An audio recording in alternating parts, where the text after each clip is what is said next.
de Rocha y también de los agentes de la CIA. No tendríamos por qué. Yo lo sé, pero usted no podría… ¿Pero por qué? O sea, no entiendo el… Pues para tener saber información de que por qué los están acusando. No se demuestra eso. Pero ¿por qué estas personas se entregaron? ¿Cuál es la razón que usted… Todos son sentenciados. Me refiero a los 9, bueno, a los 10 presuntos de Sinaloa. No, ellos decidieron ellos entregarse. Las dos personas pues, entraron en contacto con el gobierno de Estados Unidos y se entregaron.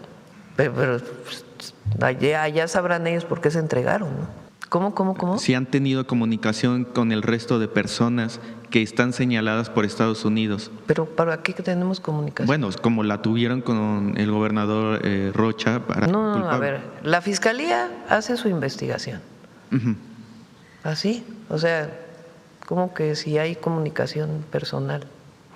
Pues no lo sé, por eso le pregunto si usted… ¿No tendría por qué? Maru Campos, gobernadora de Chihuahua, hizo un carrusel de entrevistas en donde por un lado decía que no sabía nada. Pero ponerle a una patrulla un logotipo extranjero, pues ¿en qué estás pensando? ¿Que lo de allá es mejor que lo de acá? Aspiracionistas. No, es una visión. Yo creo que vieron muchas series de televisión de esas de La Ley y el Orden. Ponle ahí a la patrulla para que diga la gente, no, sí, es como allá, como en Nueva York. O sea, ¿cómo? Por cierto, Sergio Sarmiento no va a votar porque recibió recientemente su pensión adulto mayor. ¿Qué decimos nosotros ante eso? Por más que no les guste a los adversarios políticos, por más que escriban 500 columnas, por más que levanten falsos, porque si ustedes leen las columnas de los medios de comunicación, están llenas de mentiras, de inventos. Sobre el caso de las remesas. Se está haciendo el análisis de qué posibles implicaciones pueda tener para el envío de recursos a sus familias. Hasta ahora no vemos un gran riesgo, pero de todas maneras es importante hacer el análisis. 24, cuando se dijo que iban a respetar los programas de bienestar, los programas sociales, y puro cuento, nomás acabó la elección y el presidente del PAN dijo, nos equivocamos, deberíamos de haberle dicho a la gente que no íbamos a estar con los programas de bienestar. ¿Qué lo planteamos? Que es importante.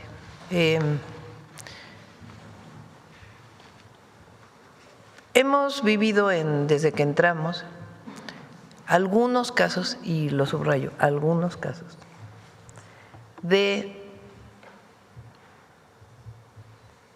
vínculo entre algunas presidencias municipales y la delincuencia organizada. Si recuerdan, cuando entramos, pasó en el Estado de México. Se hizo esta operación que se conoce como Operación Enjambre, en donde algunos presidentes municipales o personas que trabajaban en presidencias municipales se encontró que eran quienes estaban vinculados con actividades de delincuencia. Después vino el caso de Teuchitlán, donde el alcalde de Teuchitlán, de Movimiento Ciudadano, fue detenido por tener vínculos. Después el caso de Tequila. Y mucho de esto fue denuncia que me hizo la ciudadanía y que yo pedí que hubiera investigación. Ayer un caso de Morelos, de 2 presidentes municipales y algunas personas que trabajaban ahí.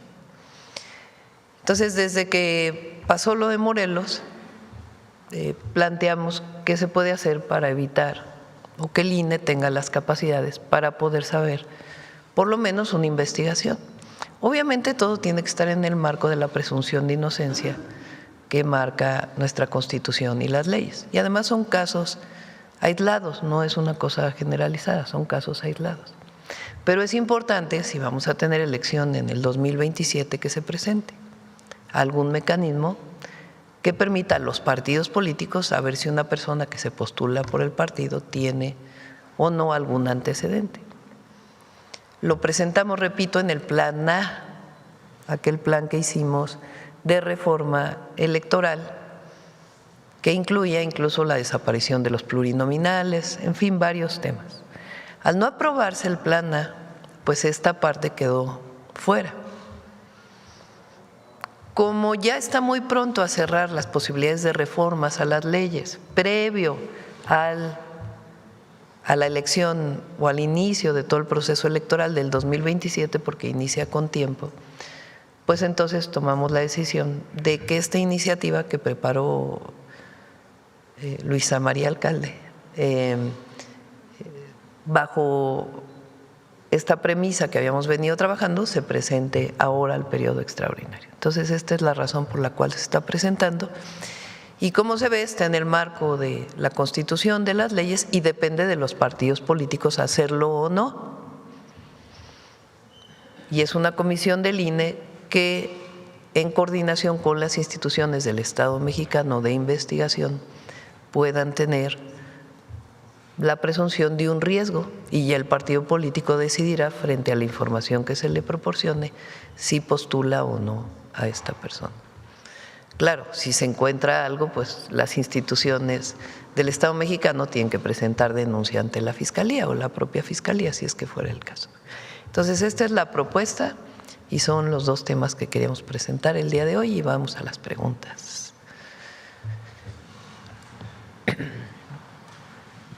Buenos días a todas y todos. Carlos Navarro de Heraldo Media Group. Presidenta, ¿por qué es importante destinar 172,000 millones de pesos en este año en apoyo a los jóvenes a través de las becas? El objetivo es que las familias que tienen hijos desde la primaria hasta la educación media superior, y en un porcentaje que va a ir aumentando de la educación superior, no tengan problemas económicos para poder llevar a sus hijos a la escuela. Que la situación económica de las familias no defina la posibilidad de estudiar o no. La beca ayuda a evitar la deserción, pero además garantiza que todas y todos los niños, adolescentes, lleguen parejos a la escuela, que tengan lo mínimo indispensable para desarrollar sus estudios. Y es inversión en educación. Es la mejor inversión que se puede hacer, apoyar a las familias para que tengan todo lo indispensable para poder llevar a sus hijos a la escuela. Gracias. Presidenta, sobre esta propuesta, ¿cuáles serían los criterios para definir riesgo razonable? ¿Qué tendrían que encontrar para alertar en este caso? ¿Ves?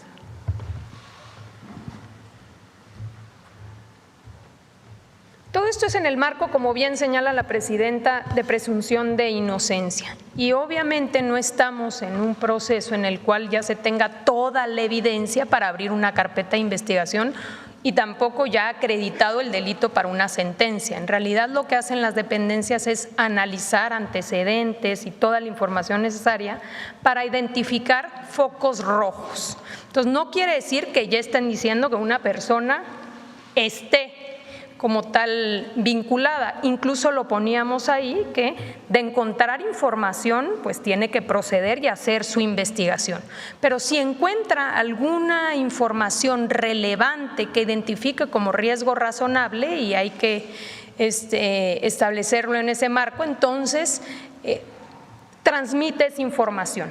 Como lo decíamos, no transmite la carpeta de investigación, sino que hace una clasificación y dice riesgo razonable o no. Eso es lo que le informa a la comisión por temas de confidencialidad y por temas de presunción de inocencia, es lo que la comisión le transmite al partido político. Cada una de las dependencias podría pasar que la UIF no identifica, pero la Fiscalía sí, pero la Comisión Nacional Bancaria y de Valores no. Entonces le informa qué dependencia en su caso identificó ese riesgo. Entonces las propias instituciones van a establecer respecto a la información que tienen disponible si existe o no ese riesgo razonable. Incluso en algunos casos, cuando se detectaban, presentaban algunas impugnaciones ante los tribunales.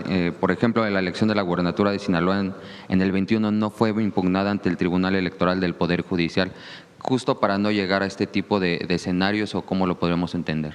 En realidad, la iniciativa lo que establece es que esta información, insisto, voluntariamente el partido político la solicita a la comisión y la comisión le entrega al partido político, pero tampoco el partido político está obligado necesariamente a respetarla, es decir, con esa información toma una decisión si postula o no a determinada persona. Es decir, no es un filtro que inhabilita a una persona para ser candidata. Esta persona no podría impugnar dicha determinación porque no le estamos bloqueando la posibilidad de ser o no candidata. Simplemente la comisión le entrega al partido político y el partido político toma sus decisiones internas de a quién va a postular, pero ya con esta información que antes no se tenía.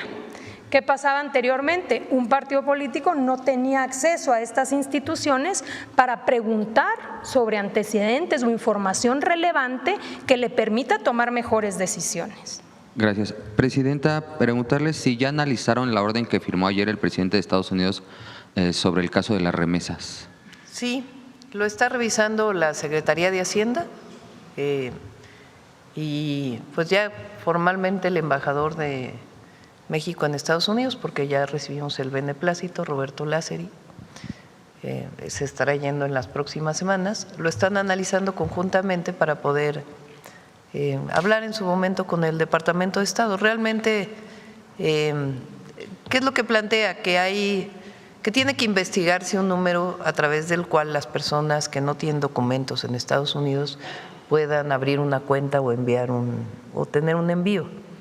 Recuerden que hemos hablado nosotros, aquí lo mencionamos hace como 15 días, que el 95% de las personas, ya sea que nacieron en México, son hijos de mexicanos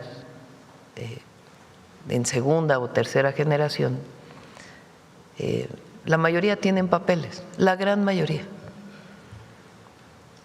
De 40 millones de mexicanos son alrededor de 4 millones, solo el 10%, que no tiene algún documento en Estados Unidos, y de ellos la gran mayoría lleva 10 años en Estados Unidos. Entonces, se está haciendo el análisis de qué posibles implicaciones pueda tener para el envío de recursos a sus familias y también la solicitud en todo caso al Departamento del Tesoro para que pueda ser mucho más claro. Pero hasta ahora no vemos un gran riesgo, pero de todas maneras es importante hacer el análisis. ¿No es parte del acoso que hay hacia nuestros paisanos a partir de esta administración, Presidenta? Pues tiene que ver con una visión del gobierno de los Estados Unidos, con la que no coincidimos, lo hemos dicho aquí. Las mexicanas y los mexicanos que están en Estados Unidos, que son de primera, segunda, tercera o cuarta generación, muchos de ellos son parte de la vida económica, cultural, social de las distintas estados de la República de Estados Unidos, ayudan a la economía de Estados Unidos en todos los sentidos. En todos, en la agricultura, en los servicios, en la manufactura. Bueno, representan, salió hace poco, creo que es la sexta economía mundial en Estados Unidos. O sea, si se tomara como una economía lo que generan, pues es de ese tamaño. Y nuestra visión es que la cooperación para el desarrollo es lo mejor para evitar la migración. Ahora, ¿por qué no pasas la gráfica de migración que pasó Rosa Isela hoy en la reunión de la mañana?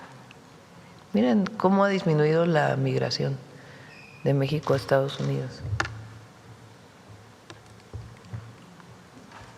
Desde 2019 a 2026. El periodo más alto de 2019 a 2026 fue en el diciembre de 2022, 305.608. A partir de ahí se hizo un acuerdo entre el presidente Biden y el presidente López Obrador para fortalecer distintas medidas humanitarias que ayudarán a disminuir, porque ese incremento no se dio por mexicanos, se dio principalmente por personas de otros países que cruzaban por México para llegar a los Estados Unidos. La mayor parte de ellos eran personas de otras nacionalidades. Ahí se tomaron una serie de medidas y disminuyó de manera muy importante. Nosotros entramos en octubre del 2024 y todavía disminuyó más. En 20 de enero del 2025, cuando entra el presidente Trump al gobierno, toma una decisión que es quitar un permiso de entrada que era el CBP-1, que se podía acceder a él en la frontera sur de México.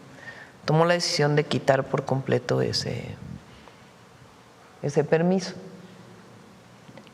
Y nosotros también decidimos ofrecer mayor empleo y otras formas humanitarias, y también ofrecer a quien venía hacia el norte del país para poder entrar a los Estados Unidos distintos esquemas de empleo o de retorno a sus lugares de origen, de forma humanitaria siempre. Entonces vean el momento en el que estamos. Ha habido una reducción de la migración de 97.5%. Entonces, los pocos mexicanos que quieren seguir cruzando hacia los Estados Unidos sin documentación, aquí se les ofrece todas las posibilidades. Si es que son detenidos en Estados Unidos y regresados, tenemos el México Te Abraza para ofrecerles empleo, apoyos de distinto tipo para que se queden en México. Pero es esto. Ahora, los mexicanos que están allá, a ver si tienes la gráfica que presentó aquí, son 38 millones, creo que ella dijo, cerca de 40, 38 millones.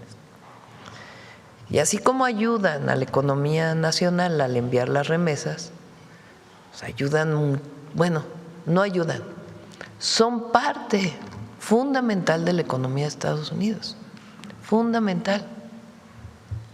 38 millones de personas, 34 millones tienen estatus legal o son ciudadanos estadounidenses. O sea, son solo 4 millones, y de esos 4 millones la mayoría algunos de ellos tienen 20 años, están integrados completamente en los Estados Unidos, ayudan a ambas naciones. Sin esta población, pues Estados Unidos no sería lo que es. California, por ejemplo, pero muchas entidades de Estados Unidos pues se benefician del trabajo de los mexicanos allá. Presidenta, ¿qué mensaje manda el Estado con la detención de más de 30 presidentes municipales, funcionarios públicos que operaban en redes de extorsión? De cero impunidad, cero impunidad.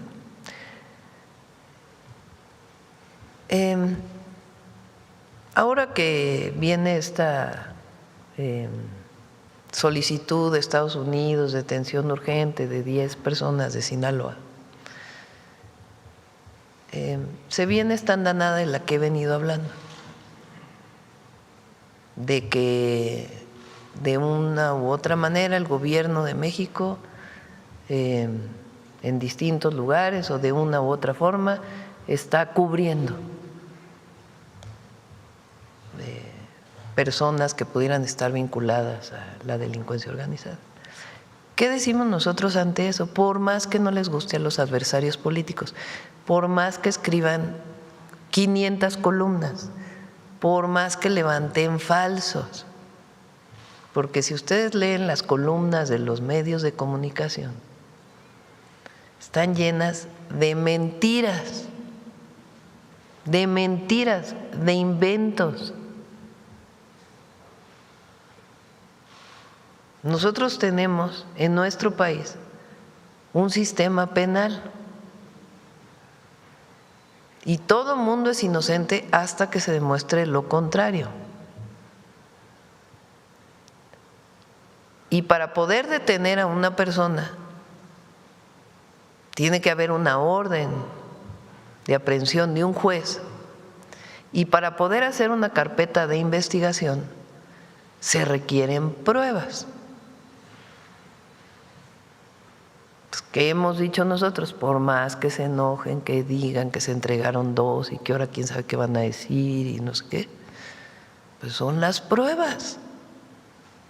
La Fiscalía abrió su propia investigación. En ese caso, y nosotros no vamos a cubrir a nadie si es que hay pruebas, no dichos, no menciones, no mentiras. Porque ya todo el mundo toma como cierto lo que desde nuestro punto de vista también tiene otras intenciones.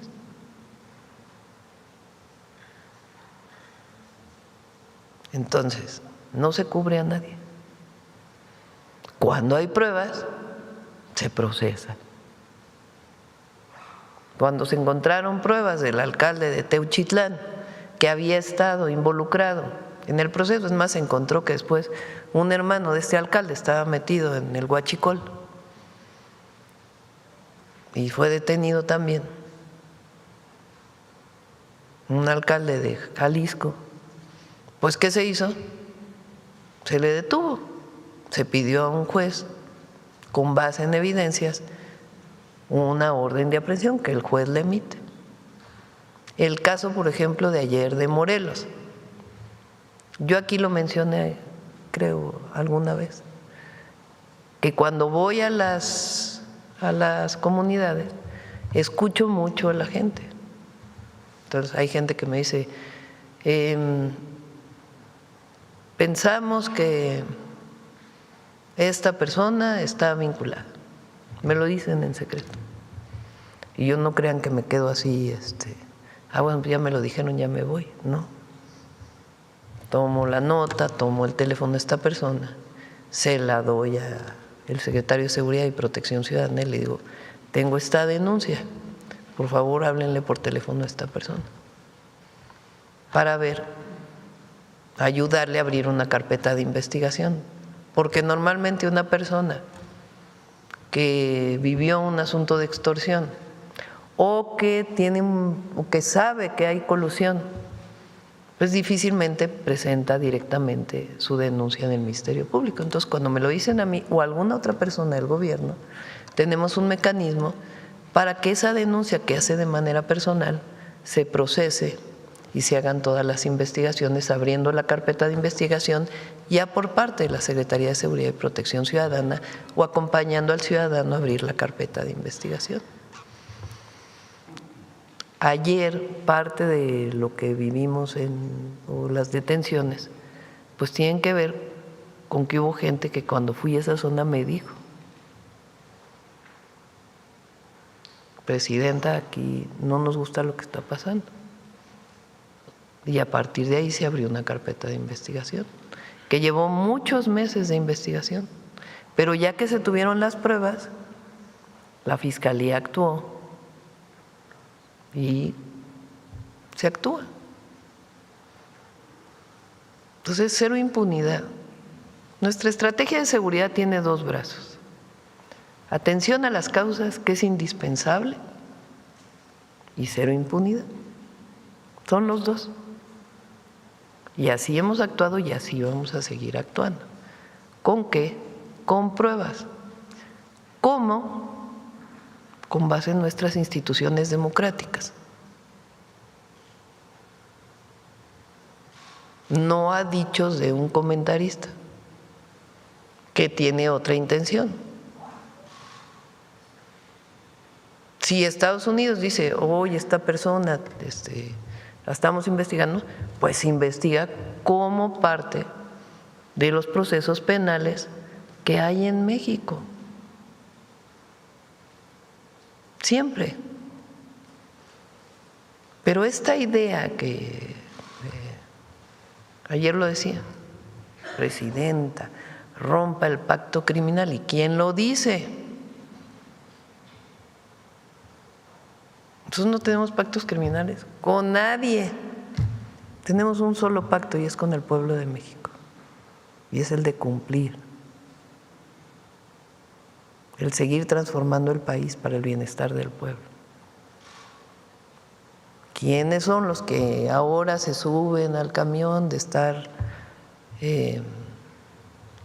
denunciando quién sabe qué cosas con la mitad de mentiras? Pues los de antes, los que tenían todas las canonjías, todas.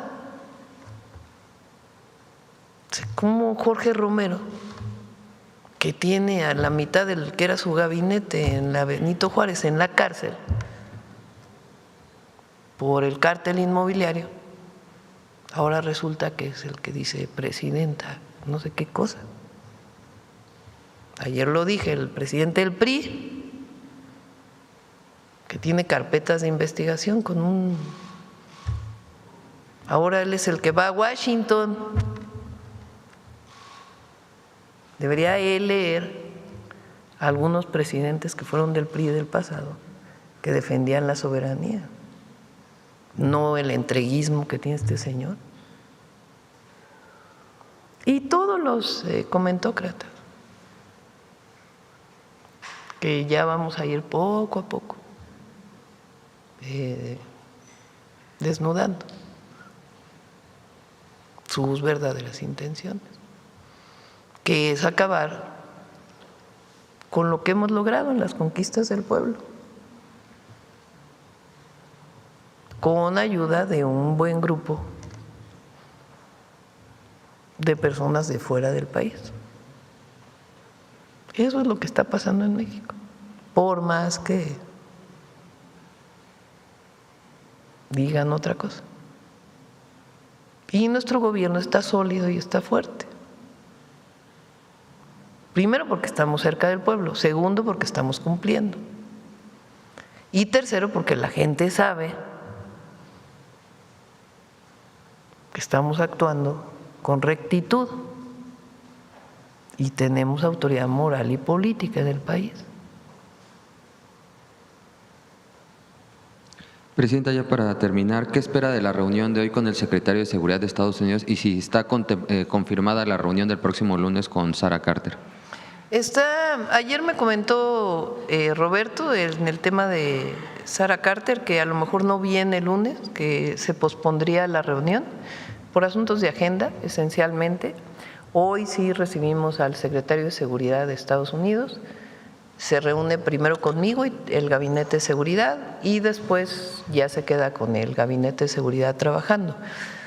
¿Qué es lo relevante para nosotros? Recuerden que se firmó un entendimiento con Estados Unidos, o se logró un entendimiento con Estados Unidos, con el que venimos trabajando muy bien.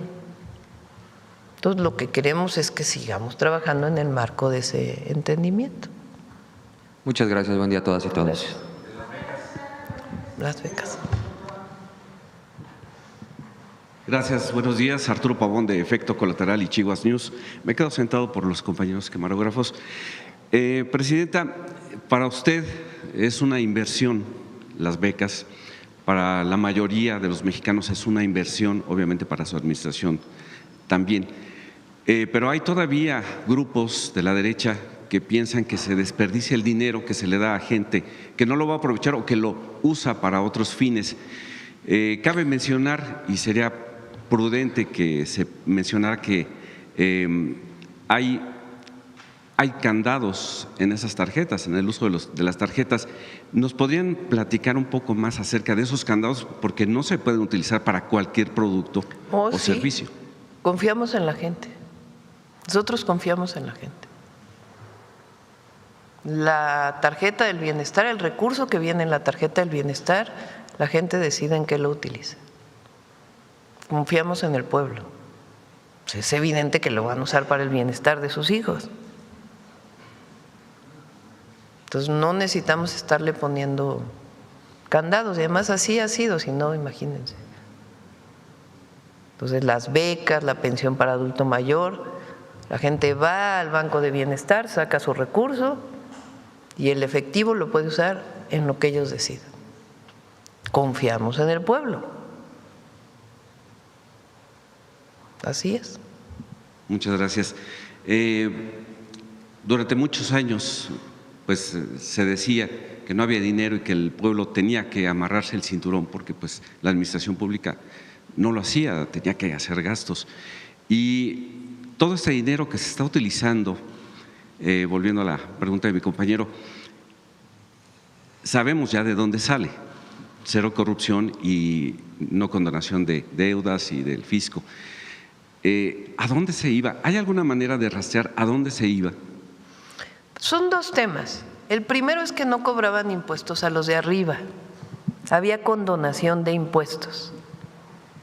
Ahí en el libro de gracias del presidente López Obrador pueden encontrar en uno de los capítulos, por cierto, que se llama Narcoestado,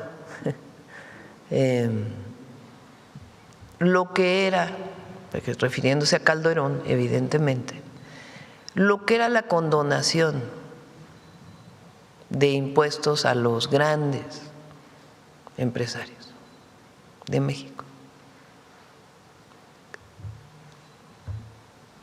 De 1983, en realidad, porque de la Madrid entra en diciembre de 82, al 2018 hay un cambio profundo en el modelo económico del país y en el modelo político.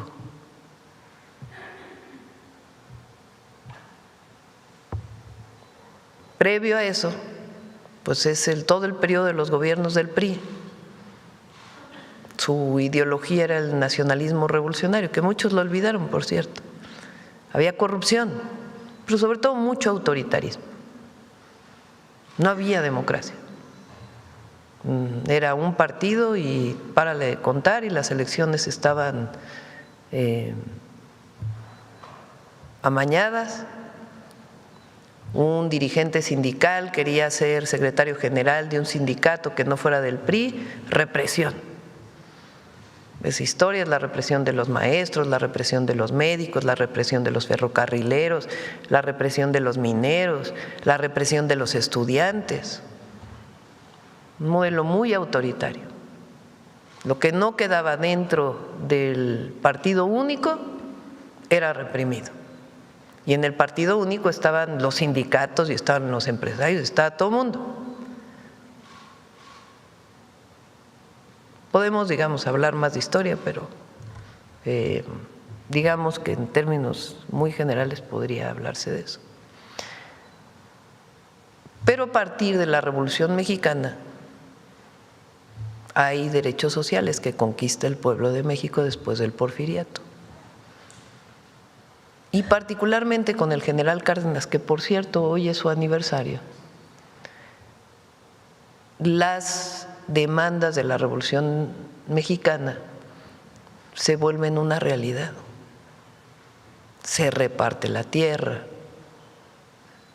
se le da la razón a los obreros, se expropia el petróleo, se crea grandes instituciones en el país de seguridad social. El IMSS se creó después con Ávila Camacho, pero en realidad quien lo diseña es el general Cárdenas. A partir del 83, todo ese modelo cambia. ¿Cuál es el objetivo? Quitarle derechos al pueblo. ¿Por qué? Porque costaban mucho.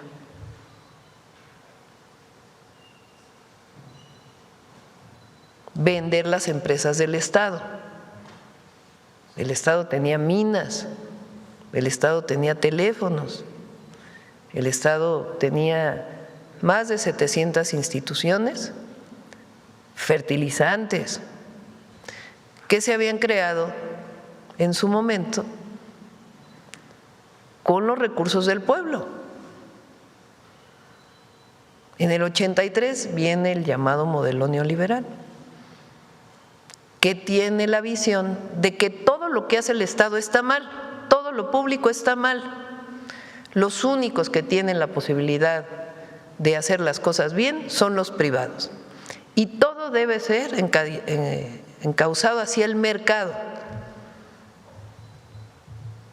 El Estado no debe participar en nada. Entonces, la primera etapa de Miguel de la Madrid que por cierto fue una etapa de mucha inflación y muchos problemas económicos, termina con un fraude electoral, el de 1988, o sea, el autoritarismo. ¿A quién? Al ingeniero Cuauhtémoc Cárdenas. Y se impone Salinas de Gortari, antidemocráticamente en contra del pueblo de México. Y Salinas de Gortari gobierna del 88 al 94. Ahí se venden las empresas del Estado. Se crea esta idea de que México está entrando al mundo en desarrollo. No en desarrollo, al mundo desarrollado. México entra a la Organización para la Cooperación y el Desarrollo Económico, los países industrializados, es el momento de la bonanza, se venden las empresas del Estado, pero al mismo tiempo se van reduciendo muchos derechos del pueblo de México. Entre otras, a partir de ahí deja de subir el salario mínimo, cada vez alcanzaba para menos. Pero curiosamente, cuando termina Salinas de Gortari, que supuestamente ya México era lo mejor del mundo, se viene una crisis económica tremenda. Salinas dice, fue el error de diciembre, el error de Zedillo. Pero lo cierto es que la economía no era de grande bonanza para que hubiera habido la crisis que se presentó. Entonces, todo aquel discurso que nos echaron de que todo iba para mejor, que ya estábamos entrando a ser país industrializado, se viene abajo con la crisis del 94, con el adicional del asesinato del candidato del PRI, de Colosio. Ese fue en 1994, y el levantamiento zapatista en Chiapas. O sea, 6 años que acaban con una crisis económica, un levantamiento de los indígenas chiapanecos y el asesinato del candidato del PRI. El lamentable asesinato del candidato del PRI. Entonces entra Zedillo. ¿Qué se hace con esa crisis económica? No, pues hay que rescatar a los bancos porque están en una crisis tremenda. Entonces, ¿qué plantearon? ¿Rescatar a los bancos y que después los bancos le pagaran al Estado? No.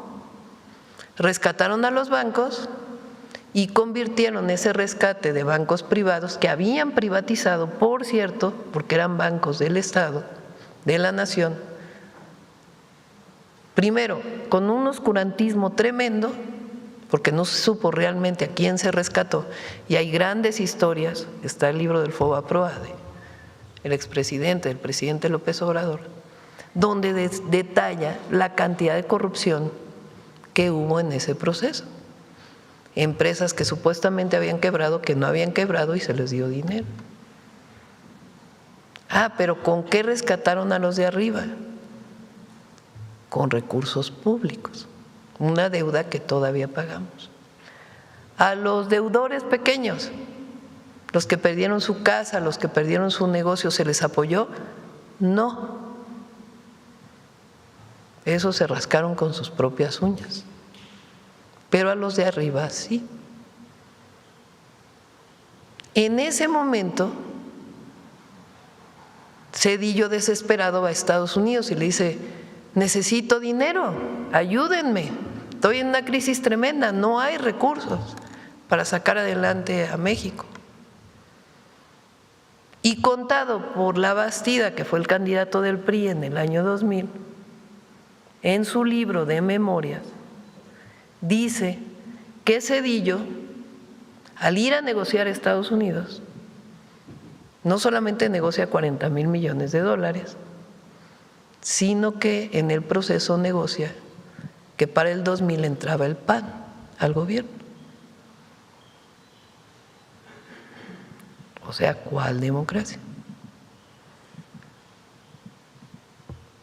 A partir en realidad del 83 ya no hay diferencia entre PRI y PAN, es el PRIAN, que entre ambos partidos, sus dirigentes, Fernández de Ceballos, Salinas de Gortari, los que entonces eran los dirigentes, acuerdan para sacar adelante todas las reformas llamadas estructurales del país. Acuerdan el FOBAPROA y muchas medidas en contra del pueblo. En el 2000 entra Fox y le dice a la gente, vamos a ir hacia la democracia. Ya, es el cambio, ya después de tantos años que gobernó el PRI, entra un nuevo partido. Viene la democracia, elecciones limpias, no hay problema. En el 2000 López Obrador gana la elección en la Ciudad de México, entonces Distrito Federal. Y va creciendo el apoyo de López Obrador en la ciudad y en el país. ¿Por qué? Porque decide que los recursos de la ciudad, que antes quién sabe a dónde se iban, se le dediquen a los adultos mayores. Ahí se crea la pensión adulto mayor en la Ciudad de México. Y la gente dice, no, pues es que el recurso está llegando abajo por primera vez. Pero aparte no es que se haya distribuido los recursos, aparte se hizo el segundo piso de periférico y se hizo el Metrobús y se manejaron los recursos públicos de manera responsable. Pero claro, todos los que se beneficiaron del 83 al 2000,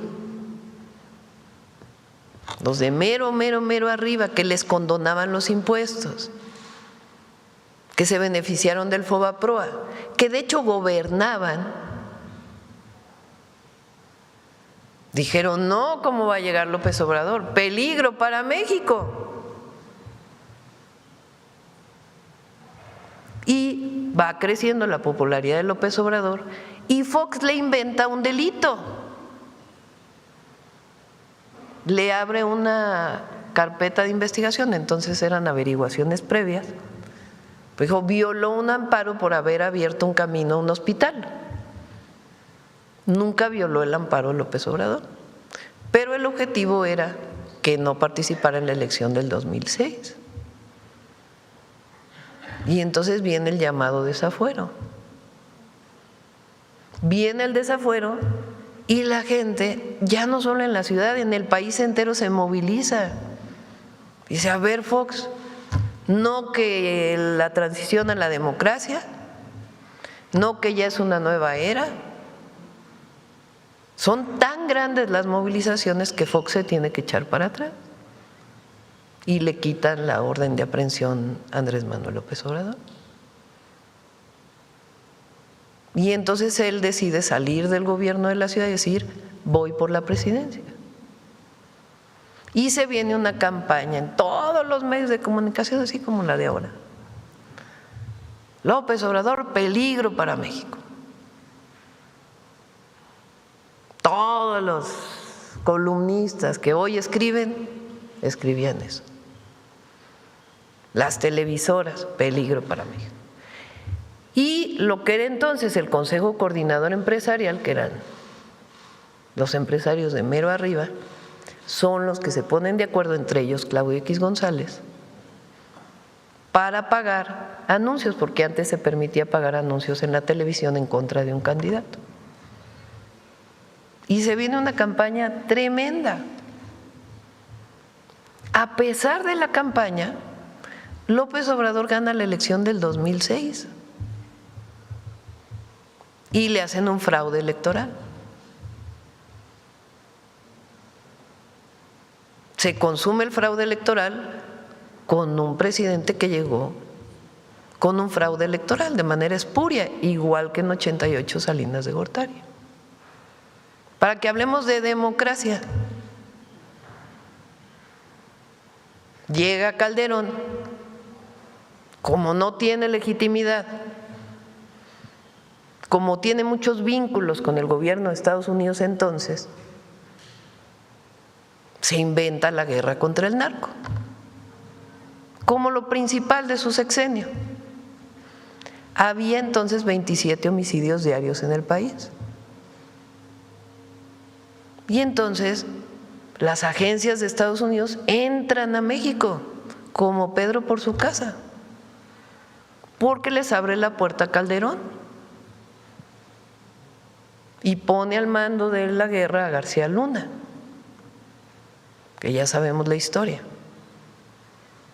Pero es un momento en donde viene el famoso Rápido y Furioso, armas que entran de Estados Unidos a México deliberadamente y que después acaban usándose contra ciudadanos estadounidenses y mexicanos.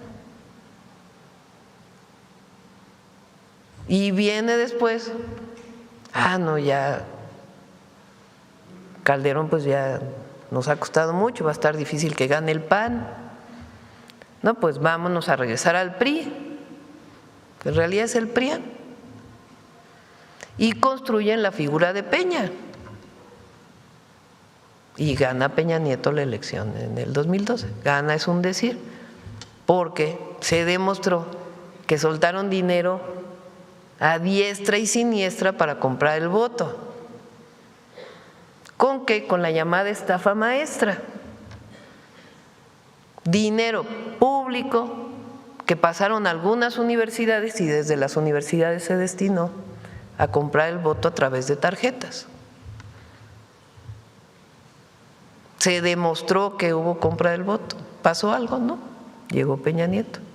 Y entonces viene la aceleración de las llamadas reformas estructurales,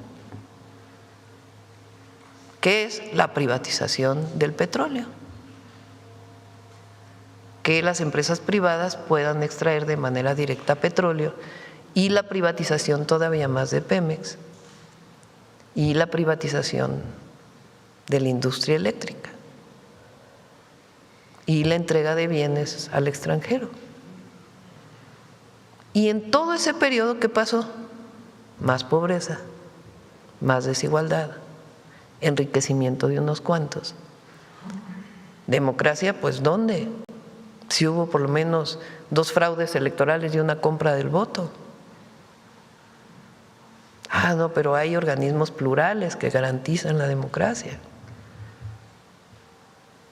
Hasta que en 2018 la gente dice, pues ya no, esto tiene que cambiar. Entonces cambia el gobierno y López Obrador dice, se acabó la condonación de impuestos. Constitucionalmente ya no se pueden condonar impuestos y se tiene que cobrar bien los impuestos y erradicar la corrupción. ¿Y entonces para qué alcanzó? Pues alcanzó para el Tren Maya, para la refinería Dos Bocas, para el interoceánico, para carreteras, para puertos, para aeropuertos y nada menos y nada más que para los programas de bienestar, la pensión adulto mayor, personas con discapacidad, becas en preparatoria, becas a estudiantes pobres en primaria y secundaria, Sembrando Vida, y empieza a subir el salario mínimo. Ya no es como antes, hay que subir el salario mínimo. Y fíjense lo que son las cosas, el salario mínimo, la desaparición del outsourcing y muchas cosas que beneficiaron a los trabajadores. Luisa era secretaria del Trabajo entonces. Se hicieron de consenso. El presidente López Obrador le dijo a los empresarios, a ver, pues vamos a que la gente viva mejor. Y aceptan negociaciones, algunas veces más difíciles, otras menos. Resultado, 13.5 millones de mexicanos salen de la pobreza. Resultado, disminuyen las desigualdades. Resultado, ganamos la elección. Por cierto, vamos a cumplir 2 años del triunfo de la elección, de lo que llamamos el segundo piso de la transformación.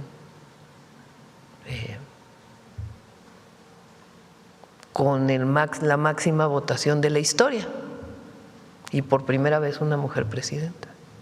¿Y qué estamos haciendo nosotros?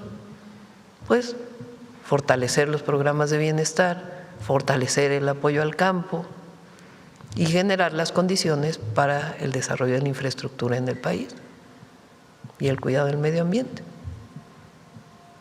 Esa es en 5 minutos, una recapitulación.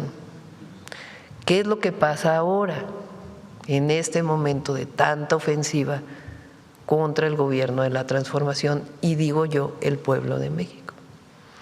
Todos estos que gobernaron en su momento, que se enriquecieron, y estos partidos que forman parte de o las cúpulas de estos partidos que formaron parte de todo esto que ocurrió,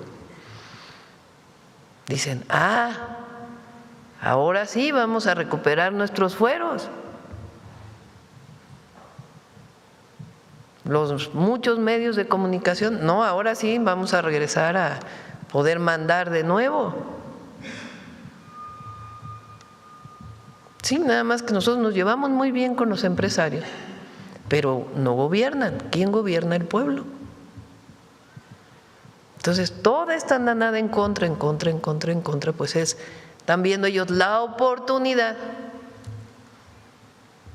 de regresar. ¿Con qué adicional? Pues un momento en los Estados Unidos, en donde hay mucha gente en Estados Unidos que busca gobiernos que estén totalmente al servicio de ellos. Un Porfirio Díaz. No solo es en México, es en otros lugares también. ¿Qué tenemos que hacer nosotros?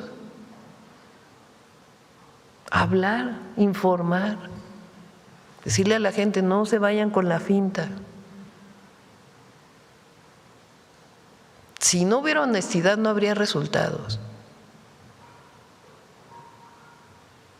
Si la gente pensara que la presidenta no es honesta, pues no tendría el recibimiento que tengo en todos lados del país. Y en todos lados, y de distintos niveles sociales. No solo es quien recibe los programas de bienestar. Ahora, en este proceso, pues afortunadamente hay quien dice lo que piensa, porque hay algunos que son muy hipócritas y dicen otras cosas, como en la elección del 24, cuando se dijo que iban a respetar los programas de bienestar, los programas sociales, y puro cuento, nomás acabó la elección y el presidente del PAN dijo, nos equivocamos, deberíamos de haberle dicho a la gente que no íbamos a estar con los programas de bienestar. O afortunadamente Fox, a ver si tienes por ahí aquella de Fox. Sí.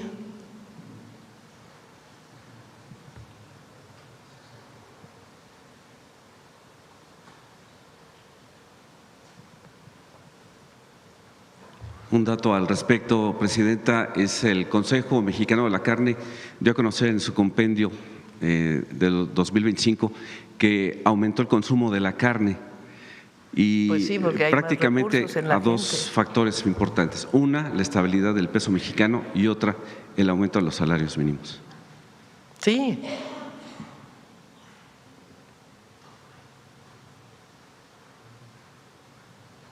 El audio, si quieres. Bueno, no sé si…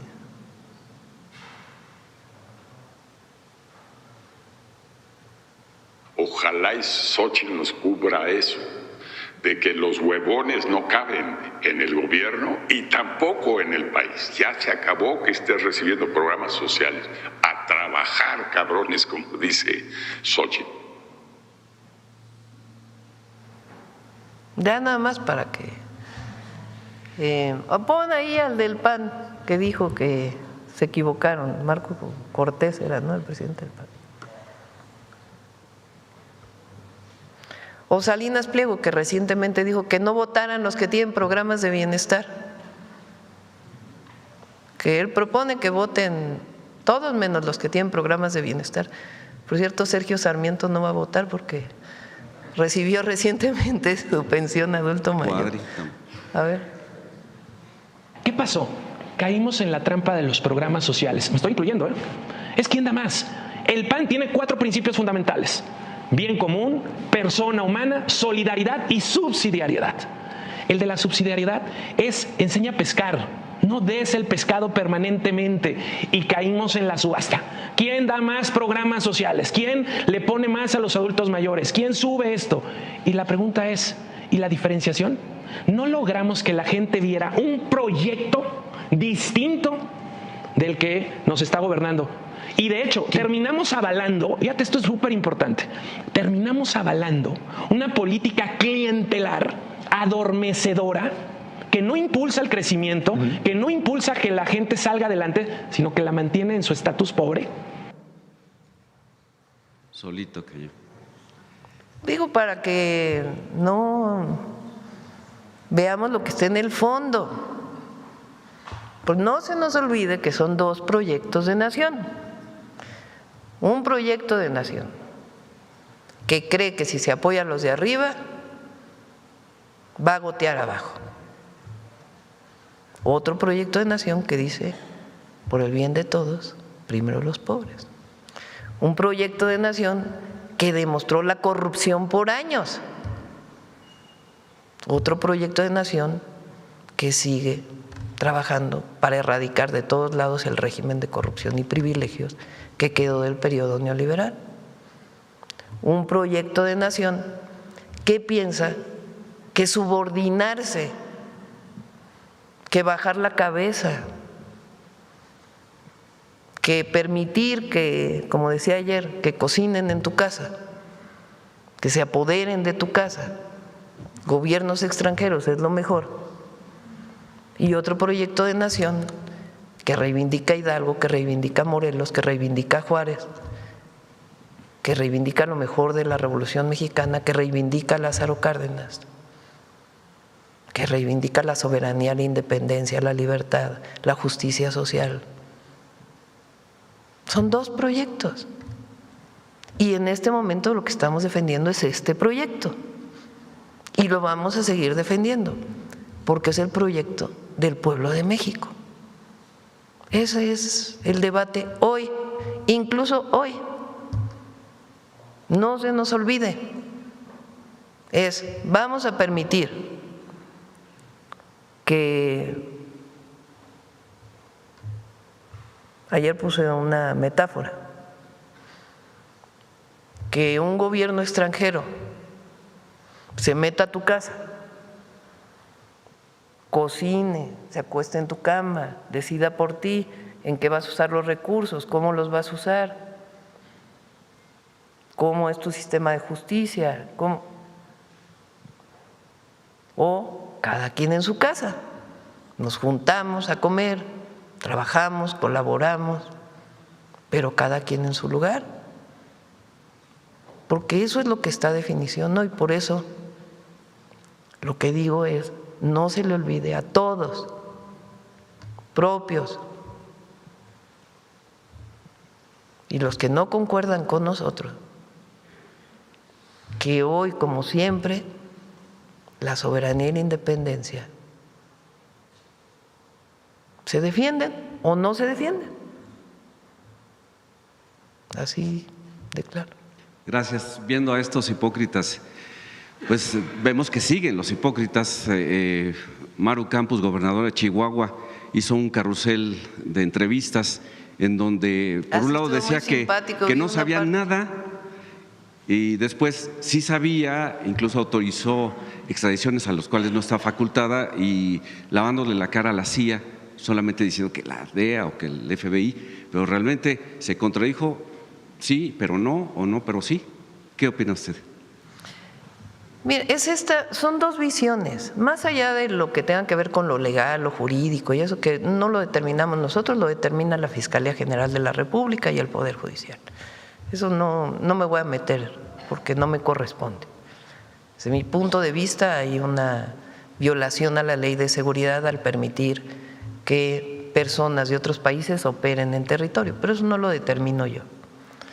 Más allá de eso, es o regresar a la época de Calderón, donde agencias de Estados Unidos opinaban, planeaban, decidían y operaban con los intereses de ellos. No todos los intereses son comunes, Claro que tenemos intereses comunes, muchísimos, y por eso trabajamos para evitar que el fentanilo llegue a cualquier lugar, evidentemente, para bajar la violencia en el país. Por eso pedimos que allá disminuyan la entrada de armas y nosotros seguimos apoyando en muchísimos temas para beneficio del pueblo de Estados Unidos. En lo que podamos ayudar al pueblo de Estados Unidos mientras apoyamos a nuestro pueblo, lo vamos a hacer. Eso no está en duda. El problema es quién decide cómo. Entonces, el asunto aquí es que en la época del Calderón no decidía Calderón.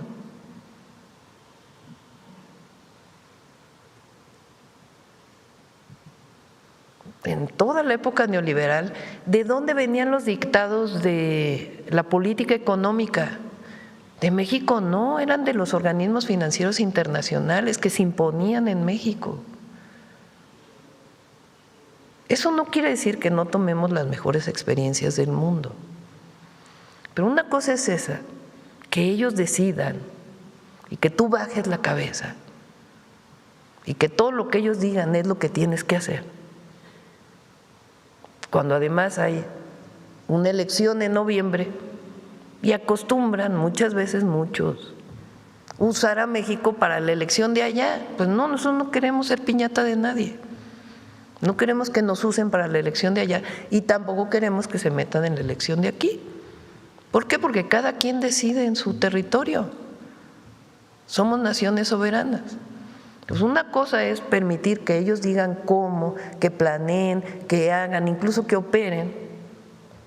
Y otra cosa muy distinta es, a ver, vamos a sentarnos, ¿en qué coincidimos? ¿Cómo trabajamos? ¿Nos ayudas con inteligencia? Adelante, ¿tienes información para hacer detenciones de personas relevantes? Adelante, dánoslas para que nosotros podamos operar. Nosotros también te decimos, allá hay unos que son empresarios que se dedicaron al huachicol durante muchos años, que le hicieron mucho daño a México y que queremos que los extradites para que nos den toda la información y además que cumplan sus penas en México. Pero y con base en pruebas. Como ellos piden pruebas, nosotros también pedimos pruebas. O sea, una es que ellos decidan y otra es colaborar, coordinarse, cooperar, trabajar conjuntamente en muchos temas. Pero quien decide aquí es el pueblo, que no es la presidenta, no es el secretario de la Defensa, es garantizar la soberanía de la nación. E intereses, o sea, porque en este caso, pues también hay intereses de otro tipo que no tienen que ver con la seguridad. Entonces, por eso decimos, la mejor manera que nos ayudemos es que ellos operen allá. ¿Cómo? Bájenle la entrada de armas, entre otras cosas. Y nosotros aquí también trabajamos conjuntamente. Entonces, de muchos gobiernos del PAN o del PRIAN, pues, ¿qué es? Seguir como venían trabajando en la época de Calderón. Pues eso no. El otro día uno de sus compañeros decía, es que pusieron un logotipo de la policía de Nueva York en las patrullas. Nadie dice que no cooperen con la policía de Nueva York en convenios para ayudar a ver cómo fortalecen la policía de un municipio. Pero ponerle a una patrulla un logotipo extranjero, pues ¿en qué estás pensando? ¿Que lo de allá es mejor que lo de acá? Aspiracionistas. No, es una visión. Yo creo que vieron muchas series de televisión de esas de La Ley y el Orden, la verdad. Y entonces dijeron, no, pues eso es. Ponle ahí a la patrulla para que diga la gente, no, sí, es como allá, como en Nueva York. O sea, ¿cómo? La verdad. Entonces, son dos proyectos de nación, son dos visiones. Y nuestra visión, la del humanismo mexicano, tiene algo muy especial que tiene que ver con la definición de por qué nuestra posición frente a España, porque se llama dignidad. La dignidad del pueblo de México, esa no se toca y además se está recuperando y se está rescatando. ¿Y quién la rescata? El propio pueblo. Eso es lo más poderoso que puede haber. Ayer les platicaba cómo es que imagínense un presidente de Estados Unidos que participó, o sea, que fue el presidente después de la guerra civil, que fue parte de la invasión a México, dice en sus memorias: nunca he visto personas tan valientes y tan dignas como los soldados mexicanos. Eso es la dignidad. Imagínense ustedes a los niños héroes de Chapultepec por defender la bandera, poniendo su vida en riesgo, o a los indígenas de Puebla, dispuestos a enfrentar al mejor ejército del mundo, los franceses, o a la población de Veracruz, que defendió Veracruz en 1914 con la invasión de nuevo de Estados Unidos en Veracruz. Eso se llama recuperar la dignidad, el amor por nuestra historia, por lo que somos, por la grandeza cultural. Porque además, con todo respeto, los valores del pueblo de México son mucho más poderosos que los de nuestros vecinos. Cada uno tenemos los nuestros, pero allá eligieron lo material y acá no. Aquí, gracias a los pueblos originarios, lo espiritual tiene un valor profundo y eso genera valores. Por eso no hay que acomplejarse y tener muy claro el momento que vivimos y hasta dónde hemos llegado, porque la defensa de las conquistas del pueblo le corresponde al pueblo y la defensa de la soberanía, por supuesto que le corresponde a la presidenta, pero también al pueblo, juntos. Entonces, tener muy claro las intenciones en todo. ¿Cuál es la intención? ¿Hasta dónde se quiere llegar? ¿Cuál es el interés de algunos sectores? No solo de Estados Unidos, del mundo, de la derecha. Pues tener gobiernos a modo. Pero aquí no. Entonces, todos los que escriben, todos, tienen que considerar eso como lo primero, porque si no nos confundimos y andamos pensando en otras cosas. Muchas gracias.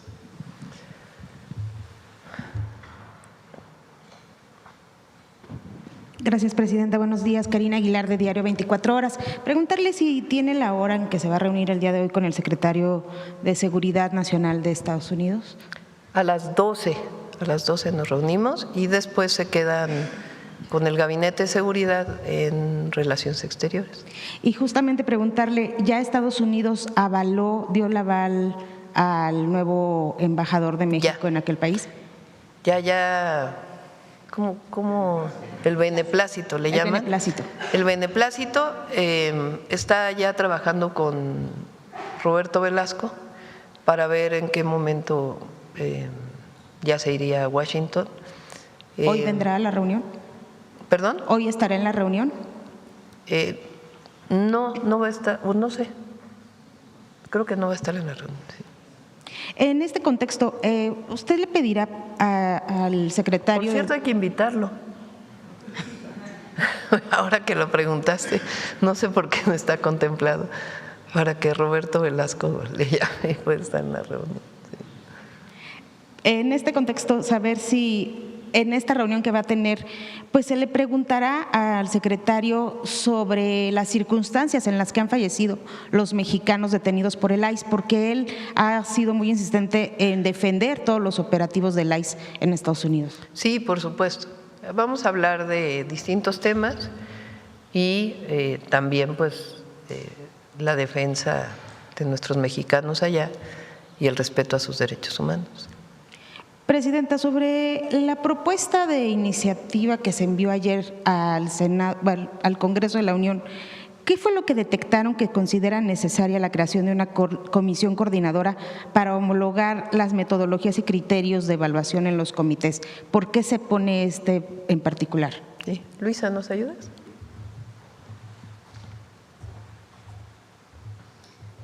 Bueno, a partir de la experiencia que vivimos en la elección anterior de 2025, se consideró que lo ideal es que, aunque los comités actúen con independencia, puedan tener criterios homologados de cómo evaluar, que con qué criterios se evalúa a los diferentes perfiles.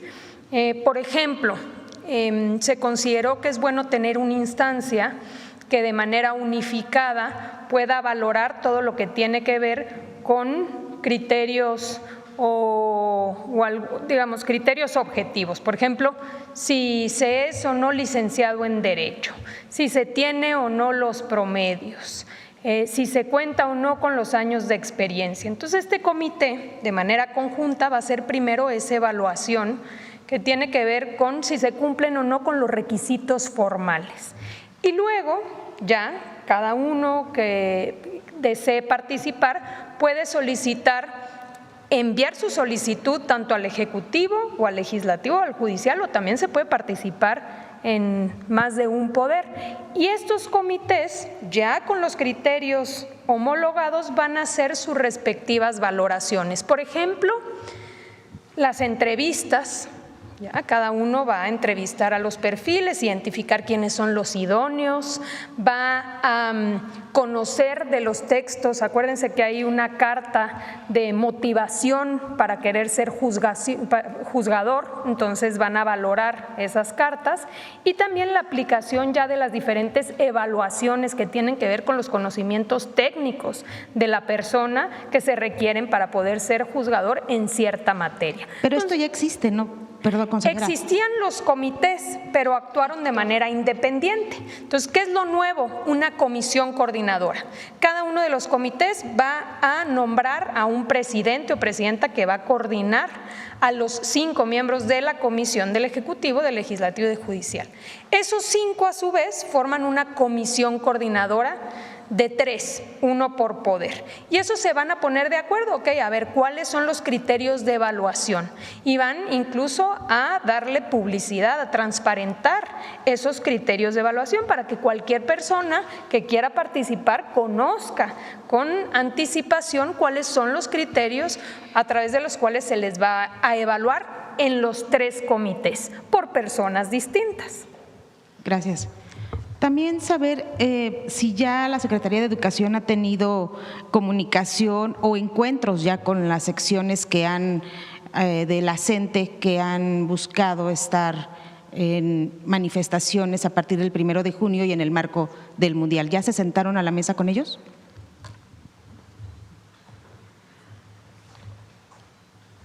Con su permiso, Presidenta, buenos días a todas y a todos.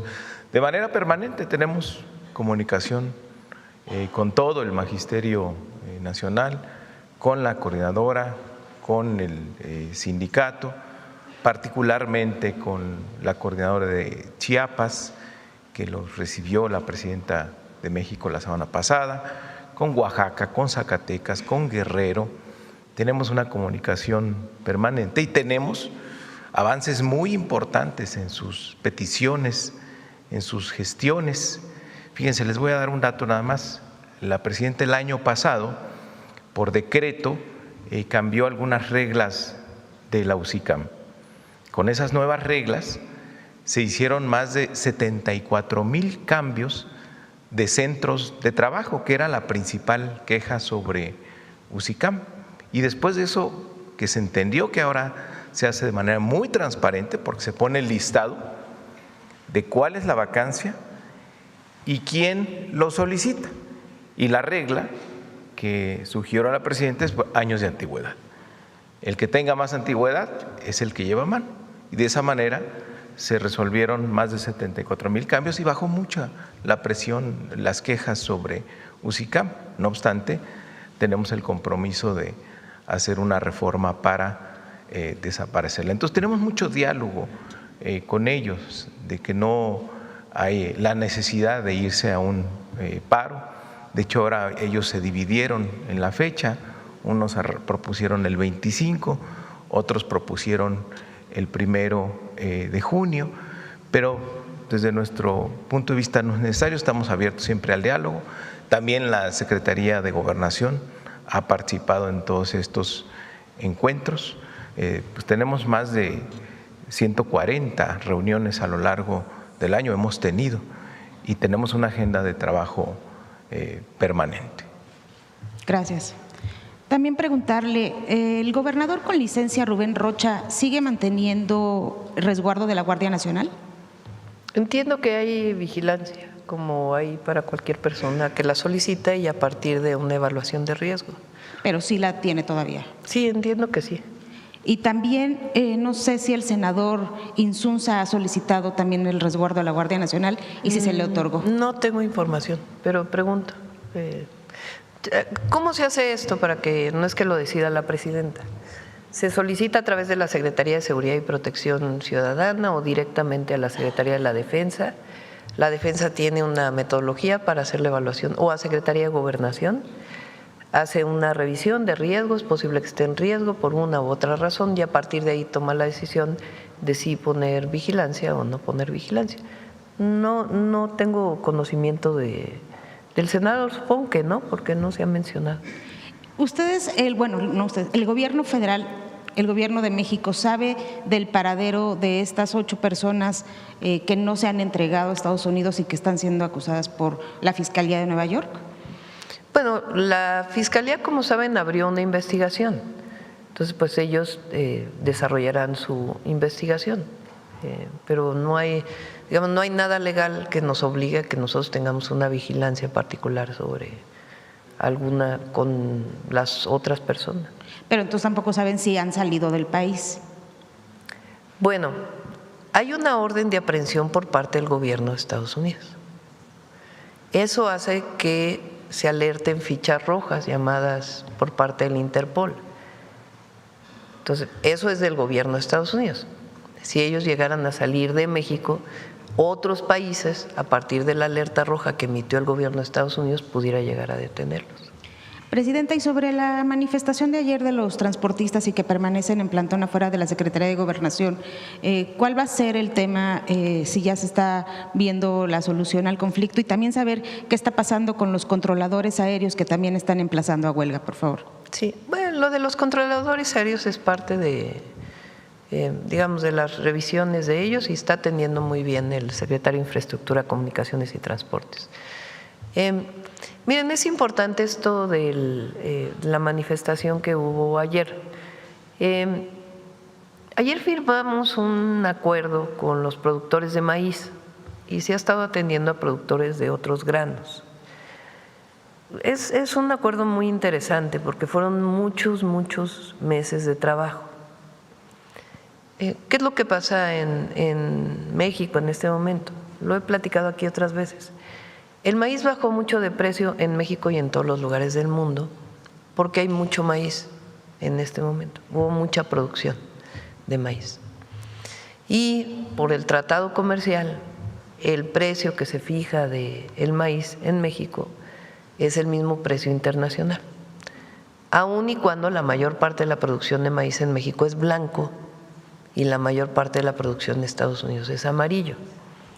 Pero así está desde el primer tratado comercial. Entonces, un productor de maíz en México, hay millones de productores de maíz en México. Cerca de 2 millones de productores de maíz siguen utilizando la semilla nativa, no hay compra de semillas, sino de sus propios granos. escogen los mejores y los vuelven a sembrar, y la mayor parte de esta producción es para autoconsumo. Hay un porcentaje que va al mercado, pero la mayor parte es para autoconsumo. Para esos productores tenemos los fertilizantes gratuitos, producción para el bienestar y un programa nuevo que se llama El Maíz es la Raíz, donde se apoya con capacitación técnica y se organiza a los productores para comprar maquinaria específica para sus zonas a partir de un acuerdo en asambleas y organización de los productores, y también se les está dando apoyo para que puedan poner tortillerías o mujeres, comales, para que puedan tener mayor valor agregado de la venta de ese maíz. Ese es un sector muy importante y está principalmente en el sur-sureste de México. Hay otra parte muy importante que ya siembra maíz híbrido. ¿Qué es el maíz híbrido? No es transgénico, sino semilla que se compra, semilla mejorada que se compra, se produce y se vende ¿a quiénes?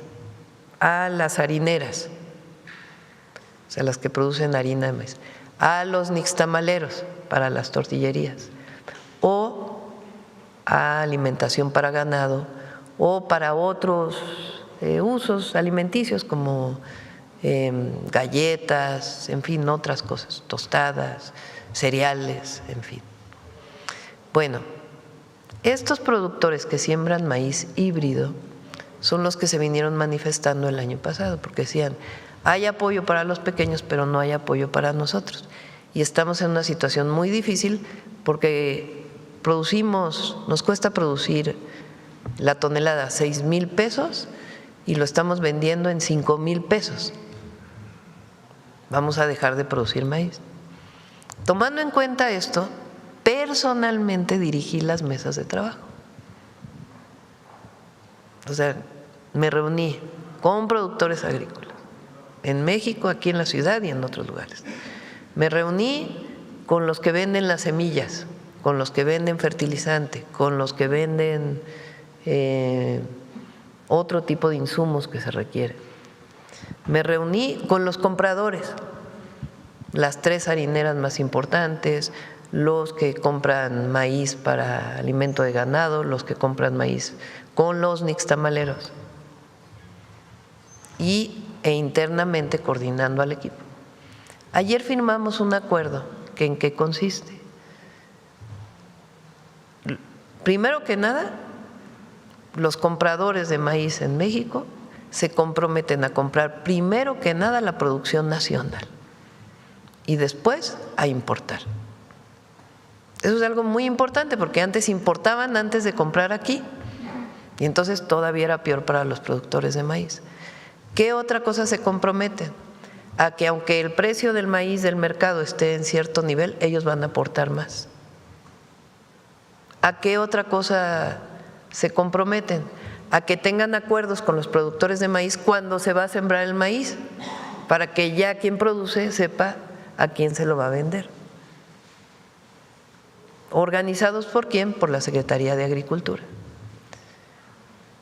Los que venden semilla, los que venden… ¿A qué se comprometen? A darlo más barato, a generar las condiciones para darlo más barato. ¿Los productores a qué se comprometen? A sembrar el maíz y a tener cierta capacitación para mayor productividad. ¿Y el gobierno a qué se compromete? A dar el diferencial de precio en caso de que sea muy barato el maíz. ¿Con quiénes? Con los gobiernos de los estados. Parece algo muy sencillo, muy trivial, costó mucho trabajo. El equipo se fue a Sinaloa, a Chihuahua, a Guanajuato, a Michoacán, a Tlaxcala, a Campeche, para llegar a todos estos acuerdos. ¿Qué cosa adicional tenemos? Porque este año se apoyó un padrón, no de los grandes productores, sino de los pequeños y medianos productores que están en esta condición, que entran a este programa de ordenamiento. Bueno, algunas de las personas que se manifestaron ayer estuvieron en todas las reuniones, pero dicen que no. Bueno, si la gran mayoría, todos llegamos a este acuerdo Y hay un porcentaje de productores de maíz que de plano no quieren firmar, pero pues sí hemos hecho un esfuerzo extraordinario.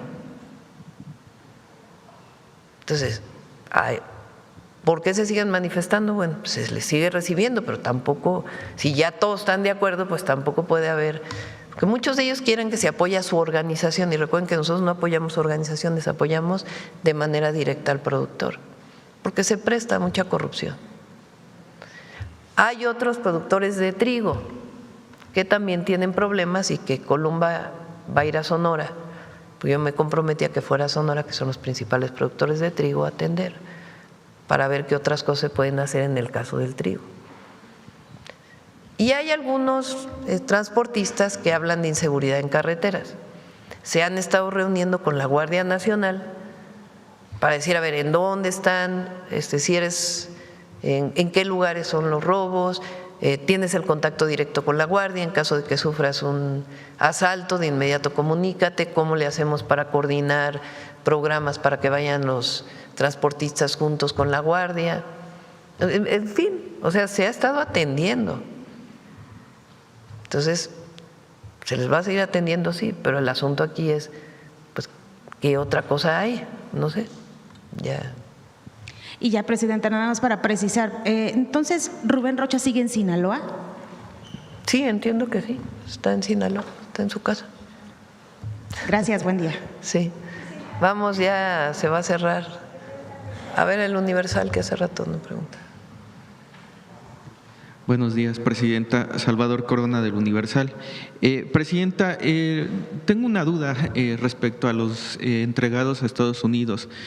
Menciona usted que pues hay derecho pues en la Fiscalía, que es inocente uno hasta que pues haya pruebas. Pero ¿por qué estas personas se entregaron? ¿Cuál es la razón que usted...? Todos son sentenciados. Ajá. Todos son sentenciados.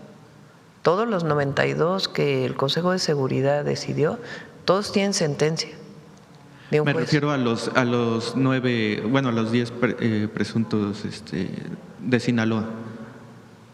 Ah, no, ellos decidieron ellos entregarse. Las dos personas pues, entraron en contacto con el gobierno de Estados Unidos y se entregaron. Pero pues, allá sabrán ellos por qué se entregaron, ¿no? Y esta comunicación con el resto de personas que pues siguen señaladas por las autoridades de Estados Unidos, ¿la han tenido ustedes en el Gabinete de Seguridad? ¿Cómo?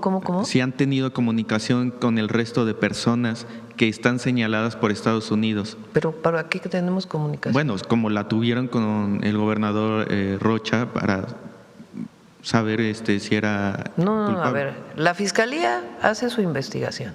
Uh-huh. ¿Así? O sea, ¿cómo que si hay comunicación personal? Pues no lo sé, por eso le pregunto. No tendría por qué. O sea, ¿qué fue lo que pasó? Estados Unidos pide detención de 10 personas de manera urgente con motivos de extradición. Aquí lo explicó Luisa con todo detalle.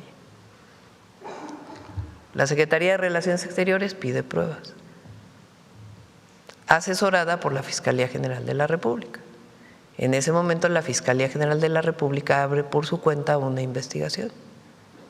Pues ya la Fiscalía pues, hace su trabajo. Y responde Estados Unidos, pues se requieren más pruebas. En ese ínterin hay 2 personas de las 10 que toman la decisión personal, no sé por qué, de entregarse a Estados Unidos. ¿Y estas personas ya recibieron ayuda consular? ¿Se acercaron sobre todo? Pues No han pedido. ¿No la han pedido? No.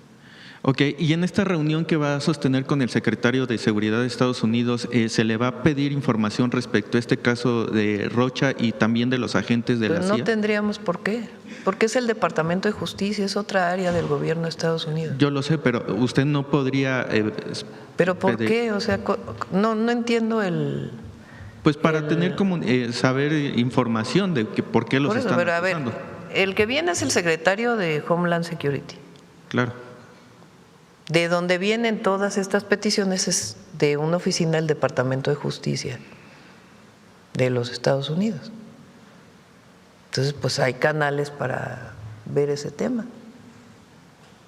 Okay, Nosotros, presidente. ¿qué vamos a hablar con él? La coordinación que tenemos en seguridad. Presidenta, en este tema del caso de Morelos, de que se dio el día de ayer, pues también se evidencia, ¿no?, que el crimen organizado pues estuvo involucrándose pues en las elecciones, específicamente en estos municipios. No se demuestra eso. Se demuestra que hay 2 alcaldes y algunos de las personas que trabajan ahí que fueron denunciadas y que en este momento presuntamente tienen vínculos con la delincuencia organizada. Eso es lo que, porque no se puede extender una hipótesis frente a lo que ocurrió. Puede ser una hipótesis tuya o una interpretación tuya. En este momento, ya como presidentes municipales y algunas de las personas que trabajaban con ellos, se supo por denuncia y investigación que había vínculos con la delincuencia. Si eso ocurrió desde las elecciones o no, pues no sabemos, ¿verdad? Ok, y ya con esta reforma, ¿consideran ustedes que podrían ya, pues que no se involucre total de tajo el crimen organizado? ¿Qué estamos planteando? Por ejemplo, Morena, cuando postula a sus candidatos, aquí hay 2 expresidentes de Morena,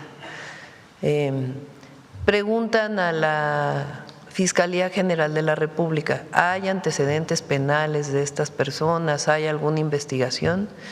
Y la Fiscalía General de la República le responde, no. ¿Por qué lo sé? Pues porque fui candidata de Morena.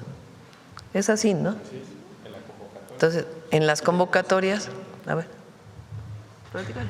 Como cuando, cámbiate cachucha por 5 minutos. Así es como lo señala la presidenta. ¿Qué hacíamos en Morena?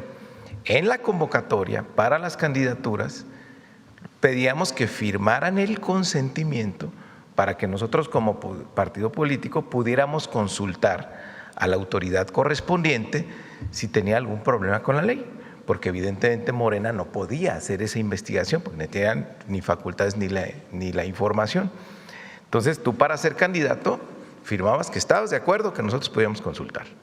Entonces, con esos consentimientos, ya quienes iban a ser candidatos, hacíamos un oficio a la Fiscalía, dirigido a la Fiscalía, con todo el listado de los posibles candidatos, y le pedíamos que si había alguna observación, algo que faltara a lo que señala la ley, entonces no lo informara y nosotros actuábamos en consecuencia. Ahora, ¿qué se plantea? Que no solo sea la Fiscalía, sino que hay una comisión del INE. Ahora explícalo mejor tú, Luisa. Lo que se plantea es formalizar una instancia, o sea, que se tenga una instancia en donde los partidos políticos puedan acudir, insisto, de manera voluntaria, y que esta instancia se encargue de hacer las consultas con las diferentes dependencias, no solamente con la Fiscalía General de la República, también tener información de la UIF, de la Unidad de Inteligencia Financiera,